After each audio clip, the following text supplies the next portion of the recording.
Bonjour à tous. Donc le débat que nous vous proposons a pour thème jeunesse et précarité. Les CCAS sont là aussi. Et nous avons donc le grand plaisir d'accueillir à mes côtés Ariane Despierre-Ferry. Donc vous êtes directrice de la rédaction de l'Étudiant. À vos côtés, donc Guillaume Matelier, vous êtes maire d'Ambilly, docteur en sciences politiques. Bonjour. Administrateur de l'UNCAS. Et je cite également votre ouvrage, Un revenu d'existence pour toute la vie, l'égalité avant toute chose, paru aux éditions du Bord de l'eau.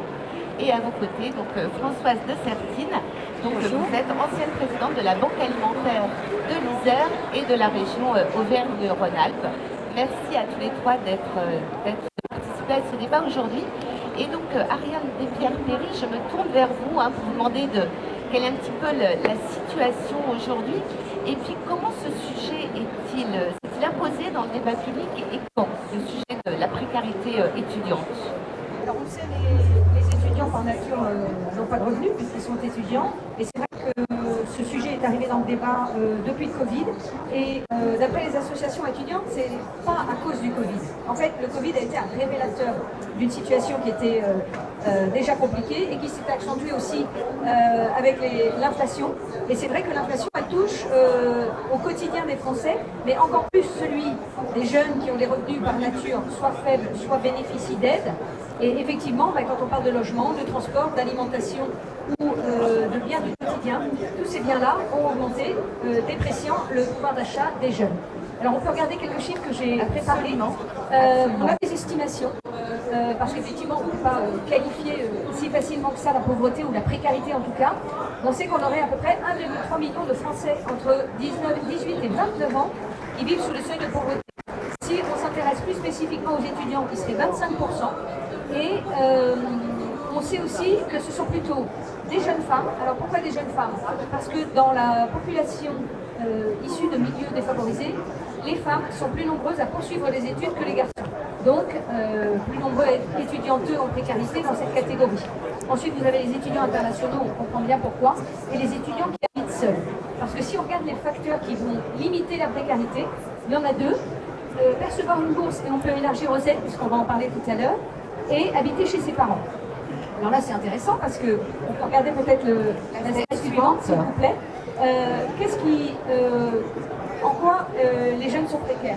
Ils sont précaires parce qu'ils estiment, j'ai mis quelques chiffres pour regarder peut-être les sources, ils ont des difficultés à se loger, certains ont déjà renoncé pour près de la moitié à se chauffer.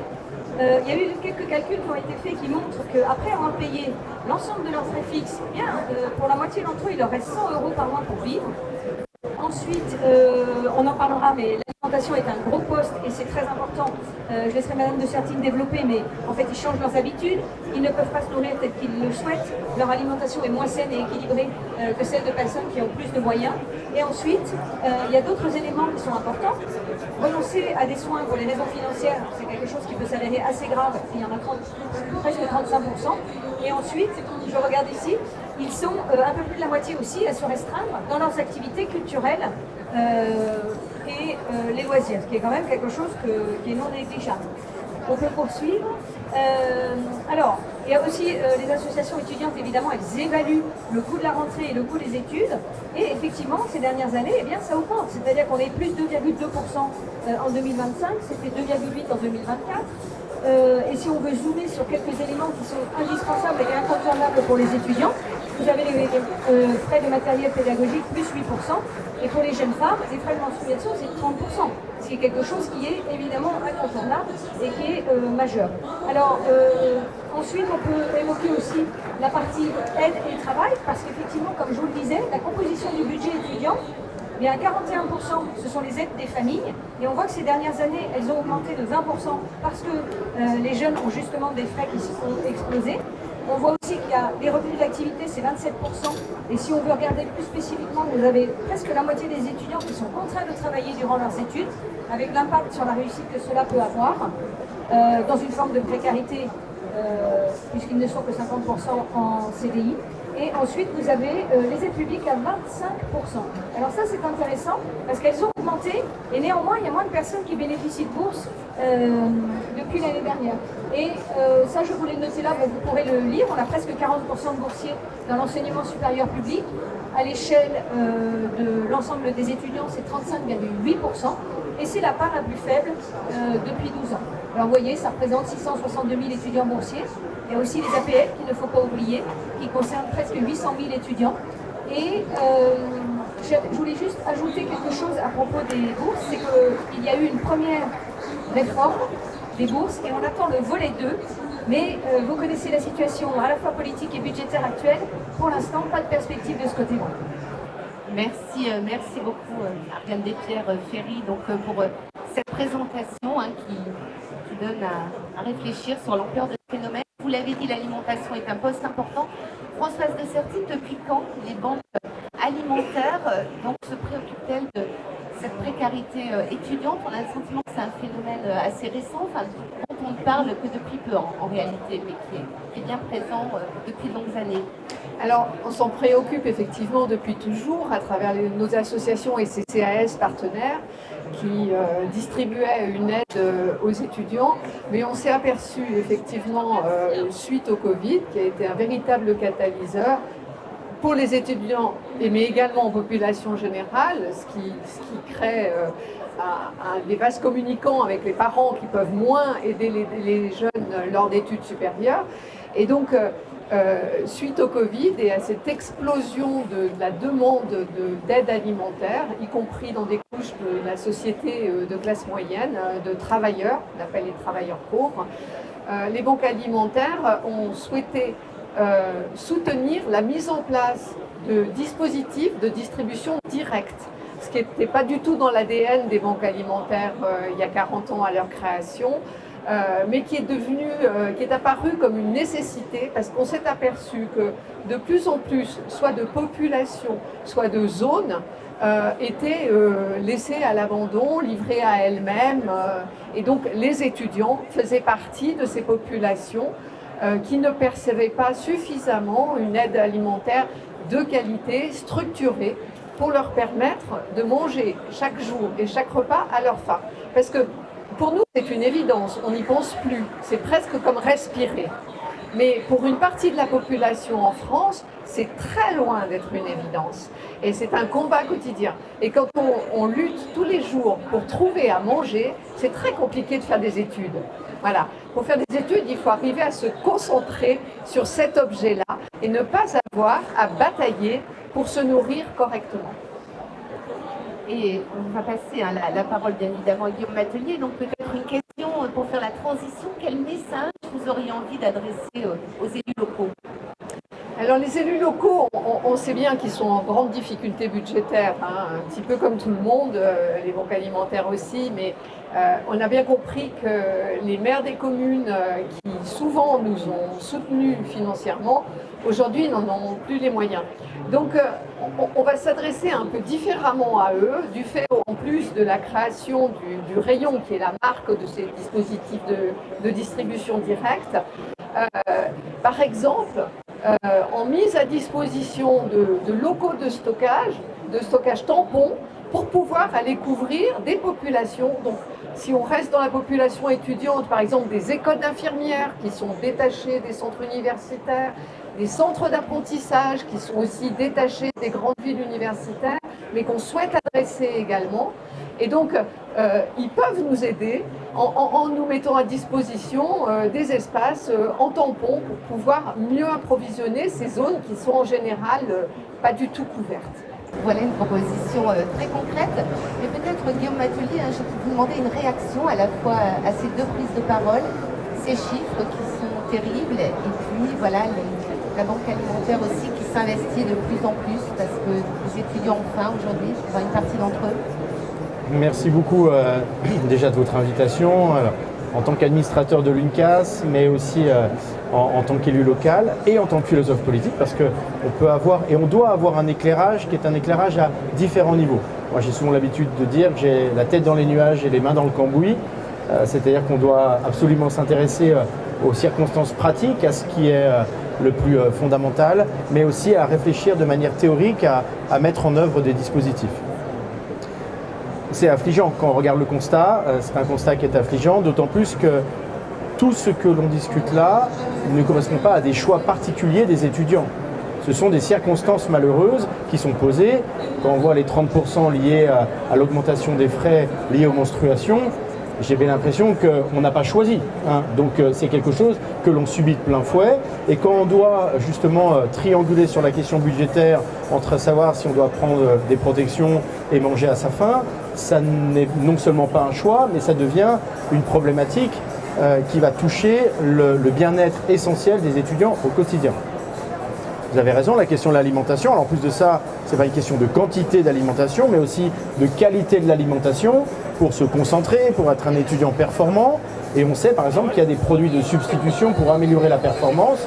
Et notamment, ça peut être, on va dire, de la clope jusqu'à autre chose, qui sont des dérives aussi, pour améliorer la performance de l'étudiant dans un moment qui est souvent un moment stressant, où il est pris entre deux feux, où il doit avoir des résultats, et ces résultats lui aussi sont aussi imposés par l'institution. Donc on se retrouve aussi avec des effets de bord complémentaires. On n'a pas parlé des addictions ici, mais les addictions auraient pu être aussi une partie du thème liée à la précarité, à mon avis, sans aucun problème. Le problème de l'étudiant, c'est que c'est, aux yeux de la société, une entité non productive. En tout cas, elle ne produit pas encore.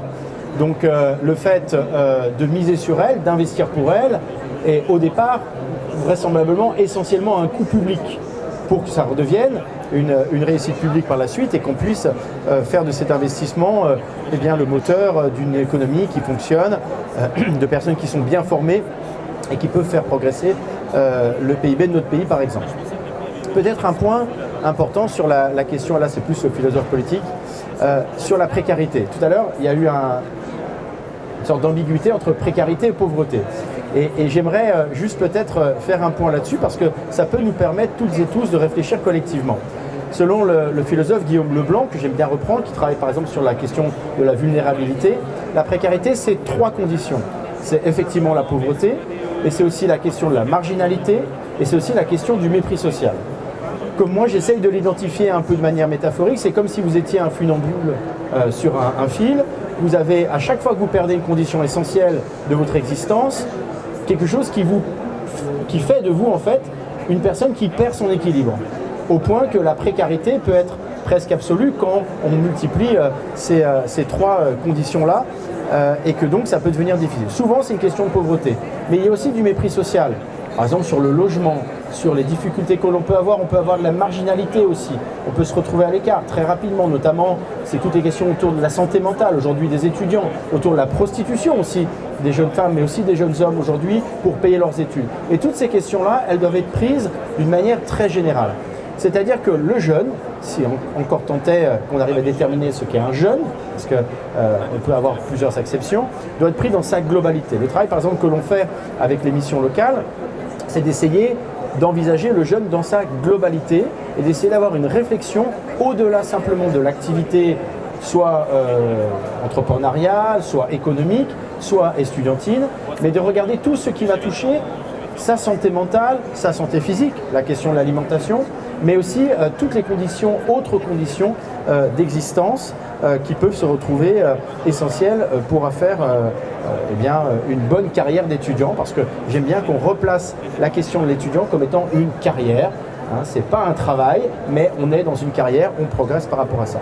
Donc ça nous pose la question de la vulnérabilité, ça nous pose la question aussi de l'accès aux services publics et la qualité de l'accès aux services publics. Ça nous pose la question des ressources pour le faire. Il y a très longtemps, dans d'autres cénacles, je défendais l'allocation autonomie. Voilà, hein, cette question de l'allocation autonomie. Aujourd'hui, j'écris sur le revenu de base.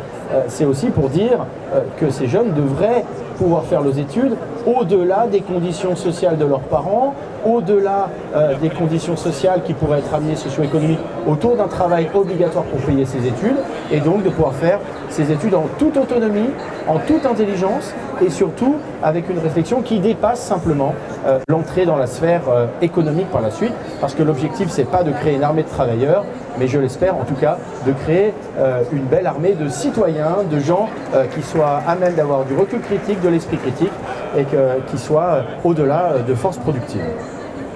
Merci beaucoup. alors je reviendrai vers vous voilà, pour connaître les messages que vous avez envie d'adresser aux élus locaux sur l'engagement aussi que vous avez, mais peut-être avant ça, Ariane Ferry, est-ce qu'on a noté des évolutions, notamment en termes d'engagement des collectivités sur ce sujet précis?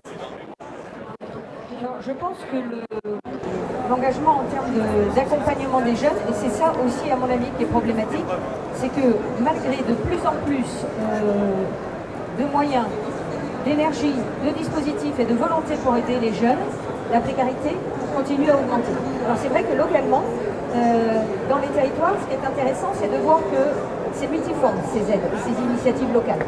Donc, avec la conscience de ce que vous disiez, que être étudiant, c'est un métier, en tout cas c'est une activité à temps complet, et que comme toute activité à temps complet, elle demande un équilibre par ailleurs. Pouvoir se loger, pouvoir se déplacer, pouvoir se soigner, pouvoir s'alimenter, prendre soin de soi, et acheter les éléments dont on a besoin pour étudier.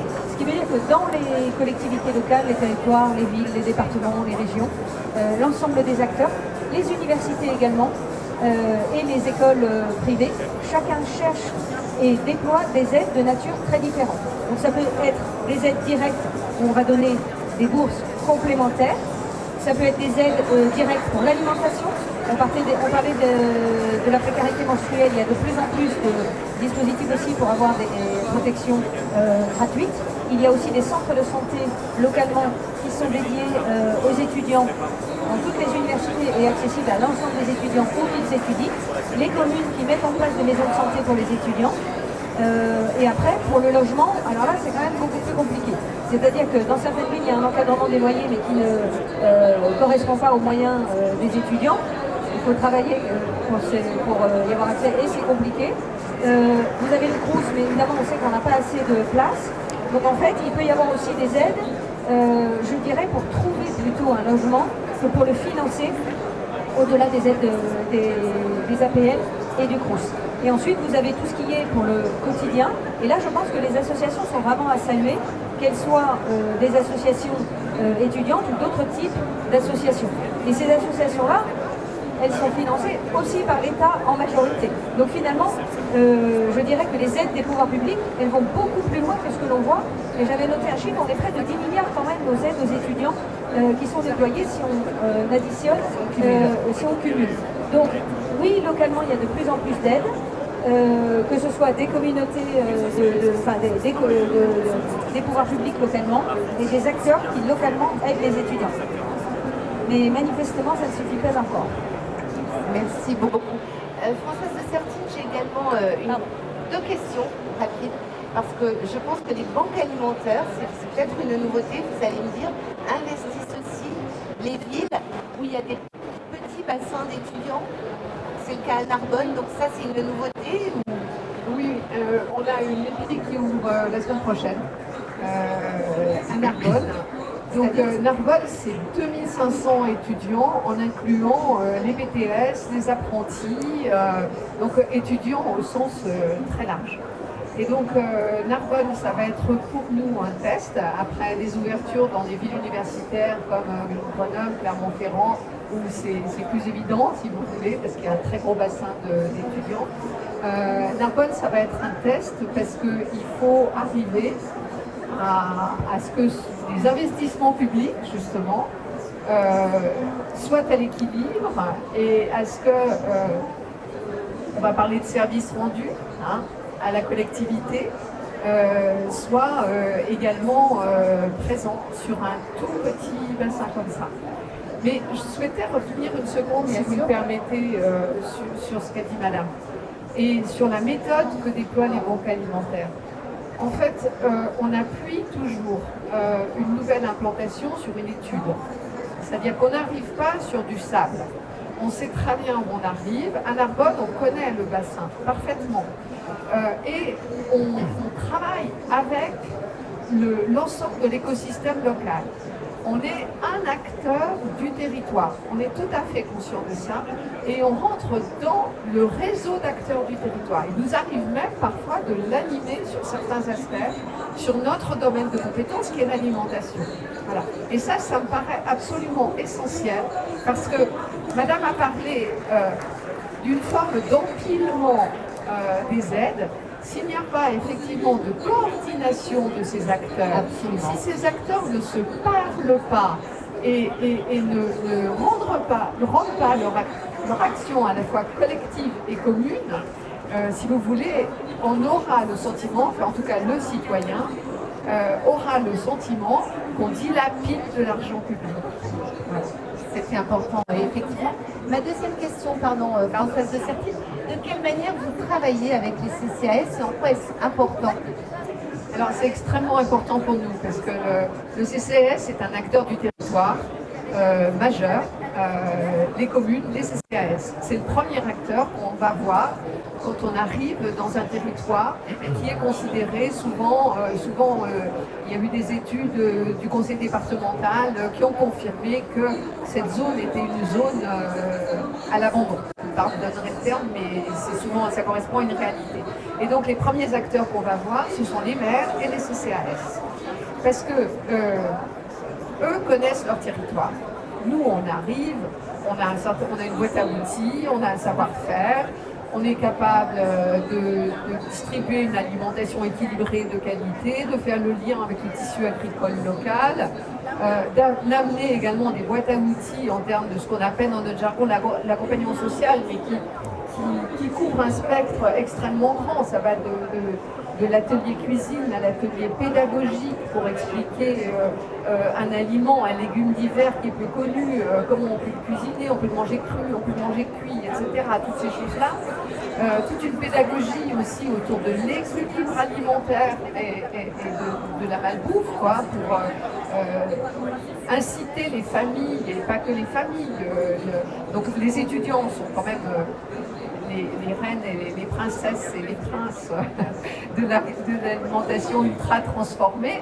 Et donc, il suffit d'un tout petit peu de pédagogie, on s'aperçoit finalement pour les faire basculer vers une alimentation beaucoup plus équilibrée, en leur expliquant que c'est simple, qu'il n'y a pas besoin d'équipement en cuisine, etc.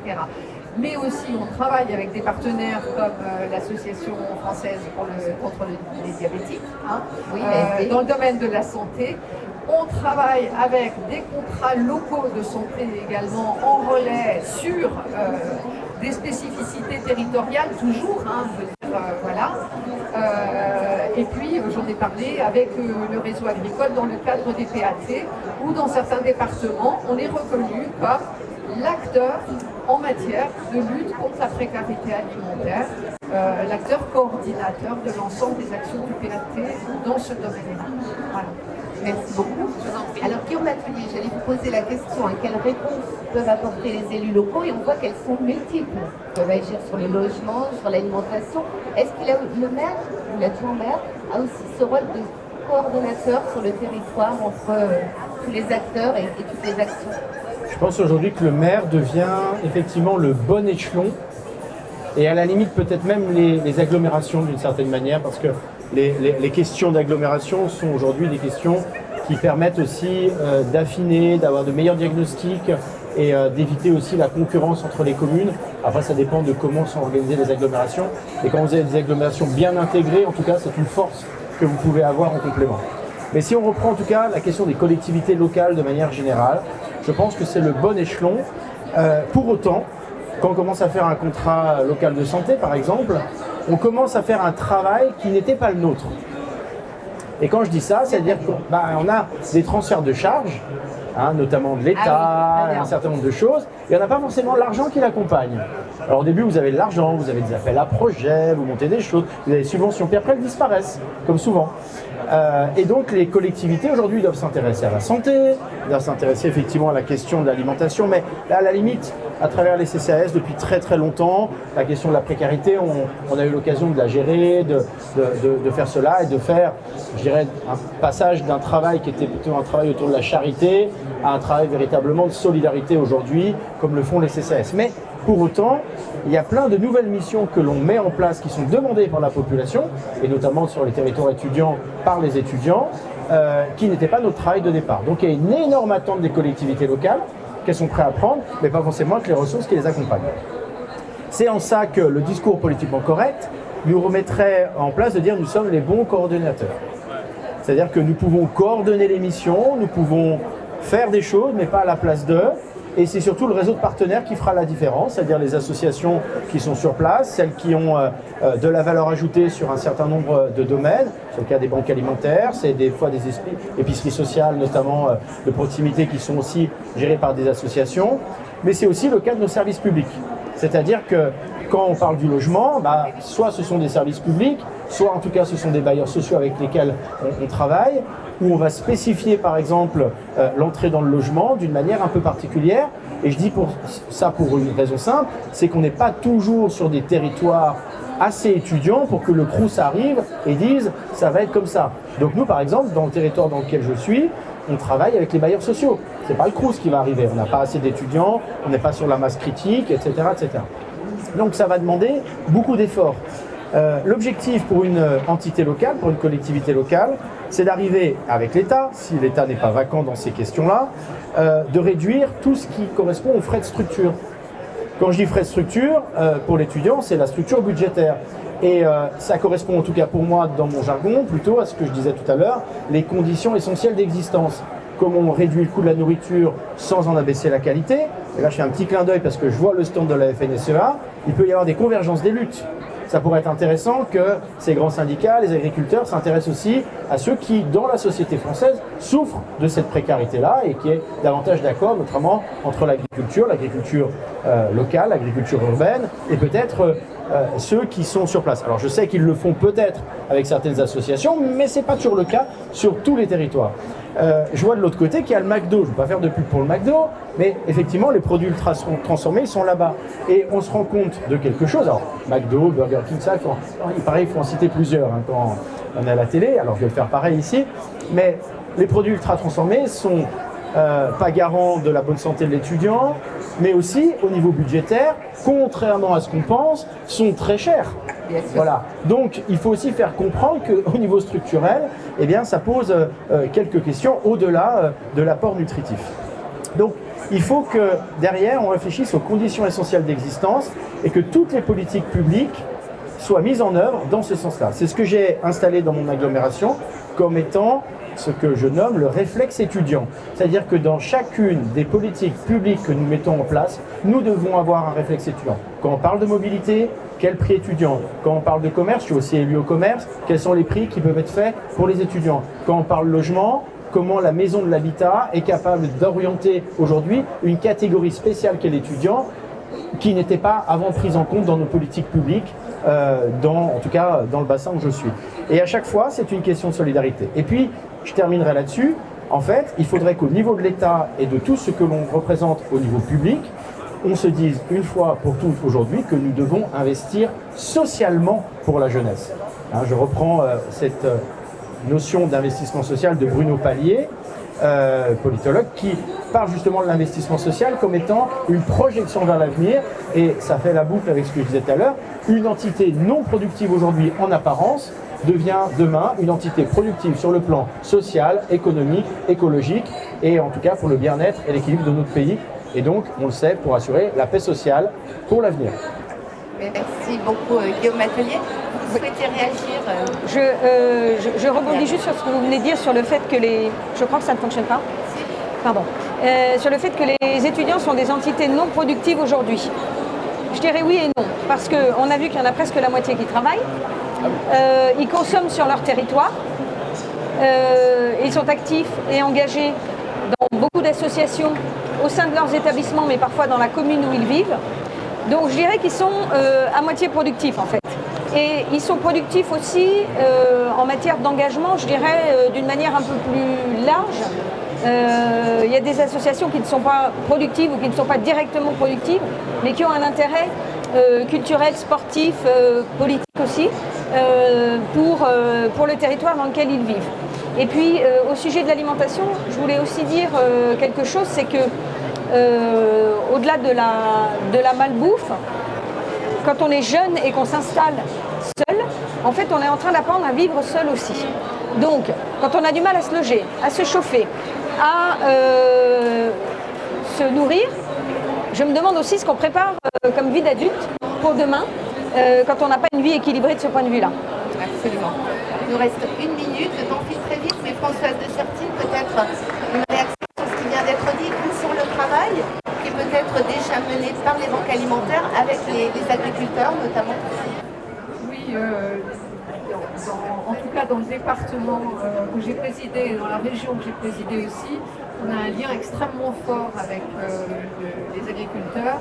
Effectivement, via les syndicats agricoles, des regroupements comme les CUMA, les chambres d'agriculture, on était présents au sommet de l'élevage à Clermont-Ferrand il y a un mois à peu près, et parce qu'on souhaite, pour nous c'est une philosophie, si vous voulez. Je vais essayer en 2 mots, je vais essayer d'aller. Pour nous, il nous paraît absolument essentiel de retisser le lien entre agriculture nourricière et consommateur. Voilà. Et c'est comme ça qu'on arrivera à mieux nourrir les gens, c'est comme ça qu'on arrivera à redonner une dignité aux filières agricoles, notamment maraîchères, mais aussi productrices d'œufs, de volailles, etc. Et c'est comme ça qu'on arrivera aussi à redonner aux personnes en précarité alimentaire une dignité par l'alimentation, parce qu'on peut préparer, on peut cuisiner, on a un produit qui est noble, on a un produit qui a été dans le champ 24 heures avant, donc on a un beau produit et du coup un plaisir de se nourrir avec ce produit-là. Voilà. Merci beaucoup. Donc des actions à généraliser. On retient aussi donc, le réflexe étudiant dans toutes les politiques. Merci à tous les 3 d'avoir participé à ce débat. Et donc, excellente journée et excellent salon. Merci beaucoup. Merci.